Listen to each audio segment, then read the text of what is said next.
감사합니다.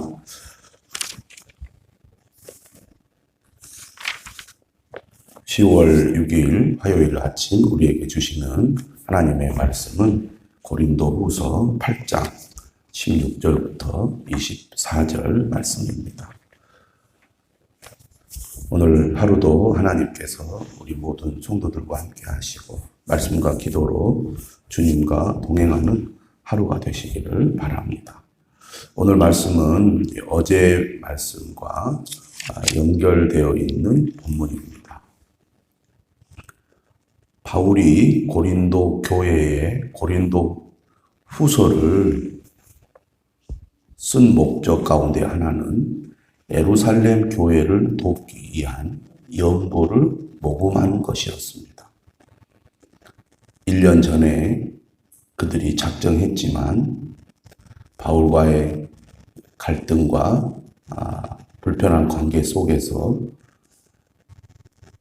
연보를 하는 일이 중단되었기 때문에 그들이 그 일을 완수할 수 있도록 사람을 보내서 헌금을 하도록 요청을 하고 있습니다.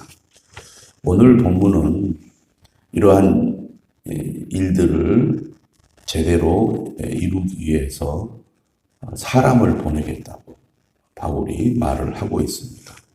16절을 보면 이렇게 시작하죠.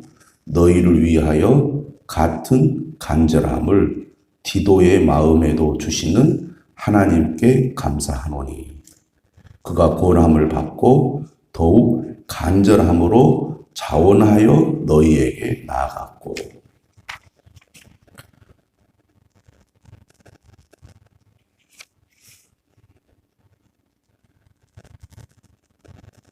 고린도 교회를 비롯해서 바울이 섬기는 여러 교회들로부터 예루살렘 교회를 돕기 위한 헌금을 모금을 했는데 이 헌금을 모아서 예루살렘 교회에 전달하기 위해서는 믿을 만한 사람들이 필요했습니다. 정말 저 많은 헌금을 제대로 정직하게 예루살렘 교회에 전달할 수 있을까? 만약 그것을 확신하지 못한다면 성도들이 헌금을 하지 못할 것입니다. 않게 되겠죠. 저들이 하는 일이 믿을 만한 일이고 확실한 일이라는 그런 확신이 있을 때 그들은 기꺼이 헌금을 하게 될 것이죠. 그렇기 때문에 고린도 교회의 헌금을 모아서 전달하는 일을 하려고 할 때 그 일을 담당할 사람들이 신뢰할 만한 사람이어야 했습니다. 그렇기 때문에 바울은 고린도 후서를 통해서 그러한 사람들을 추천하고 있는 것입니다. 그 대표가 누구냐면 바로 디도입니다. 디도. 그리고 오늘 본문에는 디도와 함께 두 사람을 소개하고 있죠. 총 세 사람이 고린도 교회에서 헌금을 모금하여 예루살렘에 전달하는 그 일을 담당할 사람이라는 것이죠. 오늘 본문을 보면 이러한 일을 할 때 어떻게 해야 하는지 또 이 일을 다루는 것이 얼마나 중요한 일인지를 잘 보여주고 있습니다.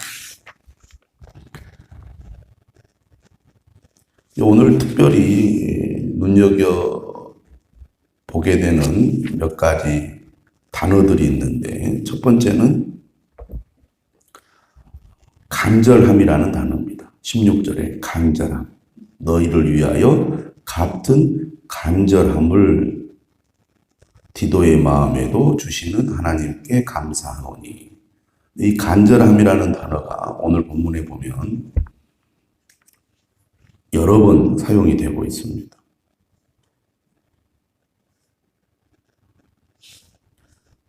22절에도 보면은 끝에 이런 표현이 있죠. 우리는 그가 여러 가지 일에 간절한 것을 여러 번 확인하였거니와 이제 그가 너희를 크게 믿음으로 더욱 간절하니라.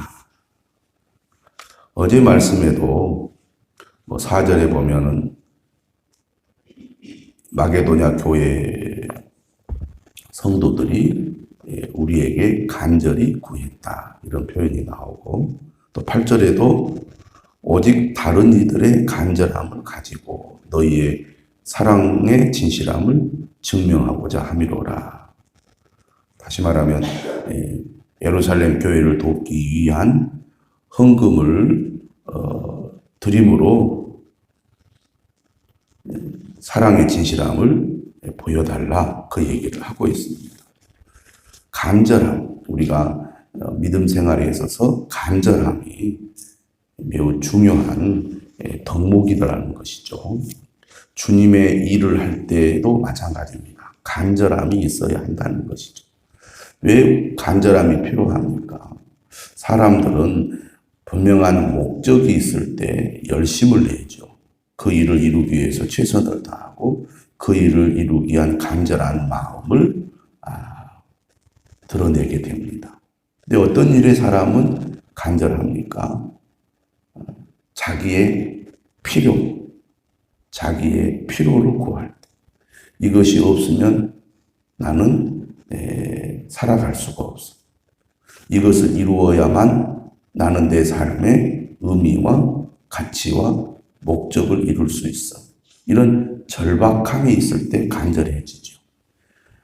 우리가 주님을 섬기는 일은 어떻습니까? 대가를 받지 않는 일입니다. 대가를 받지 않고 봉사하고 섬기는 일이기 때문에 간절함을 갖기가 사실은 쉽지 않습니다. 인간의 본성상. 내가 이걸 제대로 못하면 손해를 본다거나 돈을 벌지 못하게 되거나 쫓겨나거나 직장에서 이런 상황이라면 사람은 간절해지겠죠. 그러나 교회의 일은 어떻습니까? 해도 그만 안 해도 그만. 한다고 나에게 직접적인 어떤 이득이 오는 것이 아니라 오히려 일을 잘못해서 비난받는 일만 더 많을 수도 있지 않겠습니까? 그런 상황에서 사람들은 뭔가 남들에게 비난받지 않을 정도만 적당히 대충 하려고 하기가 쉬울 겁니다. 주님을 섬기는 일은 그런 자세로 해서는 안 된다는 것이 성경의 가르침이죠. 간절함이 있어야 되는데 이것은 정말 하나님의 은혜가 아니면 가능하지 않겠죠. 믿음의 가치, 하나님이 우리의 삶에 얼마나 중요하다는 것을 깨닫는 자만이 간절함을 가질 수 있을 것입니다. 그런데 지금 고린도 교회에게 헌금을 요청하고 그 헌금을 지금 걷어야 되는데 이 일을 제대로 완수하려면 이런 간절함, 열심히 있는 일꾼이 꼭 필요했습니다. 바울은 지금 이 일을 이루기 위한 간절함을 가지고 있었죠. 그런데 바울이 파송하는 디도 역시 그런 간절함을 가지고 있었다는 겁니다. 그런 사람이 이 일을 수행할 만한 자격이 있는 것이죠. 오늘 본문을 보면 어떤 사람이 일꾼의 자격이 있는 사람인지를 잘 보여주고 있습니다. 무엇보다도 일꾼은 어떤 사람이어야 합니까? 디도를 보니까요, 이 사람은 순종하는 사람이었다는 겁니다. 17절 보시죠. 그가 권함을 받고 당신이 이 일을 해야 되겠습니다. 그럴 때 네, 그렇게 하겠습니다. 자원해야 되겠죠. 자발적 순종. 무슨 일을 하려고 할 때 하기 싫어가지고 제가 꼭 그거 해야 됩니까? 하기 싫은데요. 이렇게 하지 않고 더 간절한 마음으로 내가 하겠습니다. 기꺼이 하겠습니다. 이런 순종적인 자세가 디도에게 있었던 거죠. 그게 일꾼의 가장 중요한 자격이 아닌가 생각이 됩니다. 지금 고린도 교회는 1년 전에 헌금을 작정을 했습니다. 그런데 그 헌금 운동이 중단이 된 거예요. 이걸 다시 재개하고 활성화해서 목적을 이루는 것은 사실 쉬운 일이 아닙니다. 헌금하는 일은 부담스러운 일이고 사람들이 꺼려하는 일이잖아요. 그런데 그 일을 감당하려면 대충 해가지고 될 일이 아니잖아요. 간절함이 있어야 되고 또 맡은 바 그 임무를 책임지고 감당하려면 그만한 믿음과 또 순종하는 그런 마음이 있어야 가능하겠죠. 어떤 역할을 맡기고 임무를 맡겨도 정말 기쁜 마음으로 하나님의 은혜에 감사하여 끝까지 순종하는 사람이 있는가 하면 도중에 나 못하겠다고 흐지부지하고 그만두는 사람들도 얼마나 많이 있습니까? 어떤 일이든지 그 일이 잘 되려면 그 일을 맡아서 책임지는 사람이 정말 중요합니다. 결국은 사람이 중요하다는 거죠. 아무리 거창한 계획을 세우고 어떤 일을 추진한다 할지라도 그 일을 맡아서 끌고 가는 사람이 어떠냐에 따라서 그 일이 잘 될 수도 있고 잘못될 수도 있기 때문입니다. 결국 사람이 중요한 거죠. 18절에는 두 번째 사람을 추천하고 있습니다. 또 그와 함께 그 형제를 보내었으니 이 사람은 복음으로써 모든 교회에서 칭찬을 받는 자요.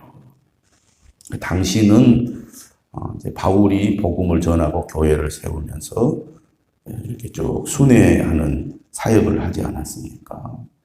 바울이 전도하고 바울이 세운 교회들. 당시의 교회는 오늘 같은 이렇게 큰 건물을 가지고 있지 않았습니다. 주로 가정교회들이죠. 아무래도 공개적으로 신앙생활을 이렇게 할 수 있는 환경이 아니었기 때문에 로마로부터 교회가 공인받기 전에는 대부분 교회가 가정에 있었고 심지어는 막 지하에 있고 그러지 않았습니까? 그러다 보니까 소규모로 한 지역에도 여러 공동체들이 있었던 거죠. 그런데 그런 가운데서도 서로 연대와 연합이 잘 이루어졌습니다.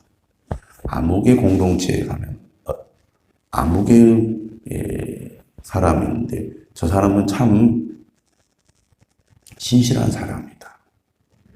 이렇게 알려지고 인정받는 사람들이 있었다는 얘기입니다. 일꾼의 자격 두 번째는 어떤 사람입니까? 바로 칭찬을 받는 사람입니다. 칭찬을 받는 사람. 우리가 함께 신앙생활하고 함께 복음을 전하고 함께 고난 가운데서도 믿음을 지키는 삶을 살아가다 보면 어떤 사람인지 우리가 이제 알게 되지 않습니까? 처음에는 잘 몰라도 시간이 지나면서 여러 가지 일을 겪으면서 그 사람의 인격이나 그 사람의 신앙이나 그 사람의 삶이 어느 정도 드러나게 됩니다. 또 어떤 사람이 한 사람을 볼 때 참 저분은 좋은 사람이야, 훌륭한 사람이야, 본받을 만한 사람이야, 칭찬할 만한 사람이야 라고 그렇게 보았어도 다른 사람이 보았을 때는 또 다른 면을 볼 수가 있습니다. 여러 사람이 볼 때 인정을 받고 칭찬받는다는 것은 쉬운 일이 아니죠. 어떤 사람은 처음에는 잘했는데 나중에는 잘 못하는 사람이 있고요. 어떤 사람은 처음에는 믿음이 없어서 잘못했는데 시간이 갈수록 잘하는 사람이 있어요. 어떤 일을 맡으면 끝까지 책임지는 사람. 어떤 사람은 정말 말로는 잘할 것 같았는데 실제로는 잘 못하는 사람. 변덕이 심한 사람. 별의별 사람들이 다 있지 않습니까? 근데 좋은 일꾼은 어떤 사람이냐? 칭찬받는 자입니다. 그런 사람을 보내겠다는 거죠. 우리가 사도행전에서도 칭찬을 받는 내용들을 우리가 살펴볼 수 있는데 정말 우리가 하나님 앞에 쓰임받고 교회에서 책임 있는 일꾼이 되려면 칭찬받는 자가 되어야 할 것입니다. 칭찬받으려고 노력해서 칭찬을 받을 수 있는 것이 아닙니다. 꾸준히 오랜 기간 동안 얼마나 내가 하나님 앞에 진실하게 또 내가 교회 앞에 얼마나 진실하게 내가 행동하느냐에 따라 그 결과가 나타나겠죠. 19절에 보시면 이뿐 아니라 그는 동일한 주의 영광과 우리의 오원을 나타내기 위하여 여러 교회의 택함을 받아 우리가 맡은 은혜의 일로 우리와 동행하는 자라. 여러 교회에서 택함을 받았어요. 모든 교회에서 칭찬을 받았기 때문이겠죠. 그래서 두 번째 사람을 추천을 하는 겁니다. 자, 왜 이렇게 합니까? 20절에 이렇게 말하죠. 이것을 조심함은 우리가 맡은 이 거액의 연보에 대하여 아무도 우리를 비방하지 못하게 하려 함이니. 거액의 연보를 거둬서 예루살렘 교회에 전달하기 위하여 믿을 만한 사람들을 지금 뽑아가지고 이 일을 맡기는 것인데 만약에 이 일이 잘못되면 얼마나 그 여파가 크겠습니까? 그렇기 때문에 신뢰할 수 있는 사람, 그런 사람을 택할 수밖에 없다라는 것을 얘기하는 겁니다. 21절에도 말하죠. 이는 우리가 주 앞에서뿐 아니라 사람 앞에서도 선한 일에 조심하려 함이라.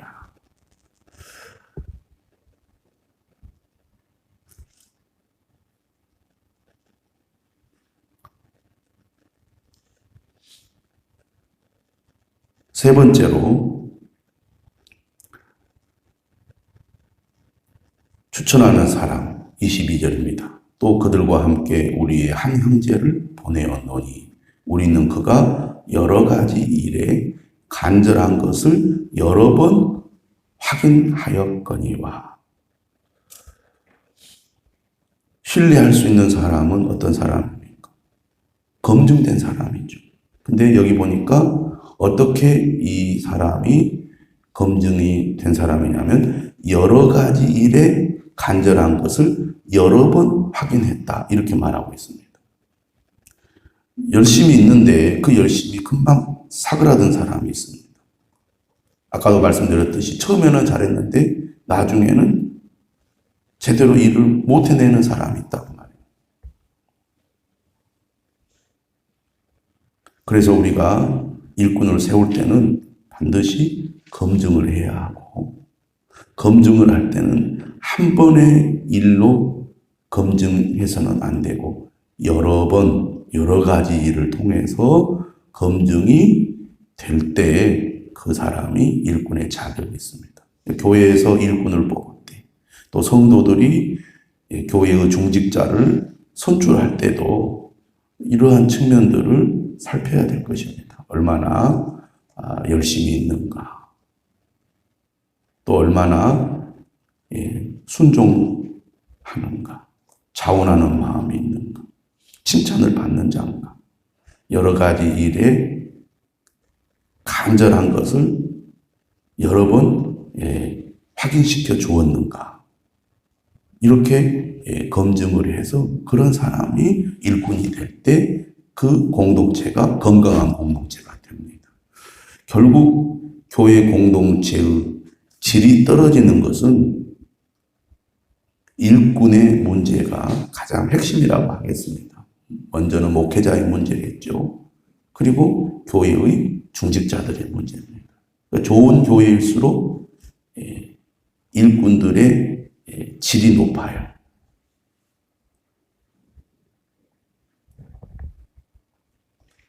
이렇게 검증된 사람이었기 때문에 뭐라고 말합니까? 이제 그가 너희를 크게 믿음으로 더욱 간절하니라 추천을 하고 있는 것이죠. 자, 여기서 중요한 것이 있습니다. 재정 문제는 매우 민감한 문제잖아요. 실제로 재정 사고가 일어나는 경우들이 종종 있습니다. 교회 안에서도. 그렇기 때문에 이렇게 중요한 재정 문제를 맡기고 또 다루기 위해서는 그만큼 신뢰할 수 있는 사람을 택해야 됩니다. 그래야 모든 안전하게 일이 처리가 되고 사람들도 신뢰할 수 있겠죠. 그런데 또 중요한 게 있습니다. 오늘 본문을 보면 세 사람을 추천을 해서 보내겠다는 거죠. 그 중에 이 대표가 디도입니다. 이렇게 세 사람을 세운 이유가 어디에 있습니까? 단순히 사람이 믿을만하다고 그 일이 안전하게 끝난 것이 아니라 제도적인 장치가 필요하다는 것이죠. 아무리 믿을만한 사람도 유혹을 받을 수 있고 문제가 생길 수 있기 때문에 세 사람을 세워서 혹시라도 잘못되는 일이 발생하지 않도록 제도적인 장치를 마련을 한 겁니다. 이게 이제 일을 처리하는 데 있어서 특히 재정적인 일들을 처리하는 데 있어서 필요한 지혜라고 할 수가 있겠죠. 이렇게 바울은 세 사람을 이 고린도 교회 연보를 모금하는 그런 역할을 담당하게 했다는 얘기죠. 그러면서 23절에 말합니다. 디도로 말하면 나의 동료요, 너희를 위한 나의 동역자요. 우리 형제들로 말하면 여러 교회의 사자들이요, 그리스도의 영광이니라. 추천서입니다. 이 사람들을 여러분들이 믿고 받아주십시오. 그리고 24절에 뭐라고 말합니까? 그러므로 너희는 여러 교회 앞에서 너희의 사랑과 너희에 대한 우리 자랑의 증거들을 그들에게 보이라. 그들을 환대하고 잘 섬겨주라는 얘기입니다. 교회가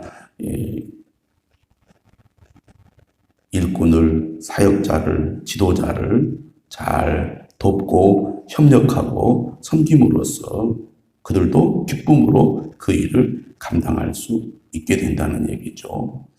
오늘 본문은 중요한 일일수록 더 조심해서 하나님 앞에서나 사람 앞에서나 누가 되지 않도록 더 신경을 많이 써야 된다는 것을 가르쳐주고 있고, 이러한 일들을 감당하는 데 있어서 그 일을 감당하는 일꾼이 얼마나 중요한가를 우리에게 잘 가르쳐주고 있습니다. 우리 모두 이러한 일꾼들이 될 수 있도록 힘써야 할 뿐만 아니라 교회가 그러한 일꾼들로 세워질 수 있도록 기도해 주시기를 바랍니다. 기도하겠습니다. 하나님 아버지 감사합니다. 오늘도 새벽을 깨우게 해주시는 하나님을 찬양합니다. 오늘 하루도 우리 사랑하는 성도들의 삶과 믿음을 지켜주시고 축복하여 주시옵소서. 예수 그리스도의 이름으로 기도드리옵나이다. 아멘. 하늘에 계신 우리 아버지여, 이름이 거룩히